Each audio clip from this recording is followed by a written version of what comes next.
आज आप जो कथा सुनने वाले हैं उसको सुनने से कलंक चतुर्थी के चंद्रमा के दर्शन के दोष से मुक्ति मिलती है। भाद्रपद मास के शुक्ल पक्ष की गणेश चतुर्थी को चंद्रमा के दर्शन करने से चोरी का झूठा आरोप लगता है। इसी कारण भगवान श्री कृष्ण पर भी स्यमंतक मणि की चोरी का झूठा आरोप लगा था। नारद जी के बताने पर भगवान ने गणेश चतुर्थी का व्रत किया और स्यमंतक चोरी के आरोप से मुक्ति मिली थी। पर इस दिन चंद्रमा के दर्शन से क्यों लगता है चोरी का आरोप, यह कथा भी बड़ी रोचक है, इसे आप अवश्य सुनें। नारद जी के बताने पर भगवान श्री कृष्ण ने गणेश चतुर्थी का व्रत किया और स्यमंतक चोरी के आरोप से मुक्ति को पाया था।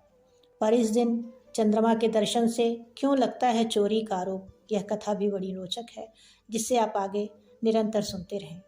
सूर्य भक्त सत्राजित द्वारका के बड़े जमींदार थे। सूर्य देव ने उन्हें स्यमंतक मणि भेंट की थी। उस मणि में सूर्य का तेज था और वह प्रतिदिन 8 भार सोना भी देती थी। इस धन से सत्राजित अभिमानी हो गए थे। वह श्री कृष्ण से द्वेष रखते थे और प्रभु की बुराई का कोई भी मौका नहीं छोड़ते थे। सत्राजित की अत्यंत रूपवती और शस्त्र विद्याओं में कुशल बेटी सत्यभामा बचपन से ही श्री कृष्ण से प्रेम किया करती थीं, जो देवी लक्ष्मी का अंश रूप थीं। सत्राजित ने श्री कृष्ण के मित्र सात्यकी के बेटे से सत्यभामा के विवाह का प्रस्ताव दिया। सात्यकी जानते थे कि सत्यभामा श्री कृष्ण से प्रेम करती हैं, इसलिए सात्यकी ने प्रस्ताव ठुकरा दिया। इसके बाद सत्राजित का श्री कृष्ण के प्रति बैर और बढ़ गया, लेकिन श्री कृष्ण कोई बैर नहीं रखते थे। वह सत्राजित और उनके वैभव की प्रशंसा किया करते थे। इससे सत्राजित को लगता था कि श्री कृष्ण की नज़र उनकी मणि पर है। एक बार सत्राजित के भाई प्रसेनजित समयंतक मणि को धारण कर शिकार खेलने गए। वहाँ एक शेर उन्हें मार कर खा गया, लेकिन मणि उसके गले में ही फंस गई। रीछ राज जामवंत ने सिंह को मारकर मणि छीन ली और अपने पुत्र को दे दिया। प्रसेन और मणि के गायब होने से सत्राजित ने श्री कृष्ण पर समयंतक चोरी का आरोप लगा दिया। चोरी का कलंक लगने से दुखी श्री कृष्ण कुछ बहुत बहादुर लोगों को साथ लेकर प्रसेन को खोजने के लिए निकल पड़े। एक गुफा से निकलती चमक को देखकर उन्होंने साथियों से गुफा के बाहर प्रतीक्षा करने को कहा और खुद अंदर चले गए। गुफा में जामवंत से उनका युद्ध आरंभ हुआ। जामवंत ब्रह्मा जी के पुत्र थे और लंका विजय में उन्होंने श्री राम का साथ दिया था। जामवंत के साथ श्री कृष्ण का युद्ध 22 दिनों तक चला।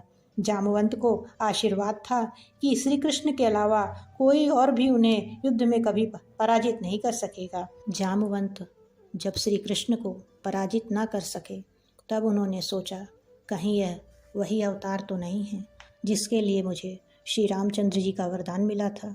यह पुष्टि होने पर कि वह तो प्रभु के साथ ही युद्ध कर रहे हैं, तो वह उनके चरणों पर गिर पड़े और अपनी कन्या का विवाह श्री कृष्ण के साथ कर दिया और मणि दहेज में दे दी। श्री कृष्ण जब मणि लेकर वापस आए तो सत्राजित अपने किए पर बहुत लज्जित हुए। इस लज्जा से मुक्त होने के लिए उसने भी अपनी पुत्री का विवाह श्री कृष्ण के साथ कर दिया। जिस दिन सत्राजित ने प्रभु पर आरोप लगाया था वह भाद्रपद की शुक्ल चतुर्थी थी। मान्यता है कि इस दिन चंद्र दर्शन करने से कोई बड़ा कलंक लगता है। उससे मुक्ति के लिए श्री कृष्ण और सत्यभामा की यह कथा अवश्य सुननी चाहिए। चंद्र दोष से बचने के लिए एक कथा और भी प्रचलित है, जिसका कि आप श्रवण करें।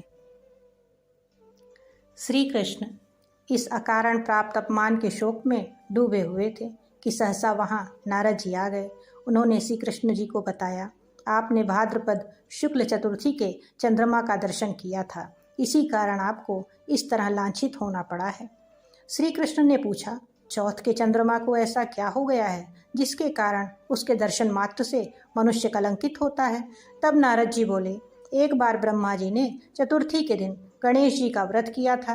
गणेश जी ने प्रकट होकर वर मांगने को कहा तो उन्होंने मांगा कि मुझे सृष्टि की रचना करने का मोह न हो।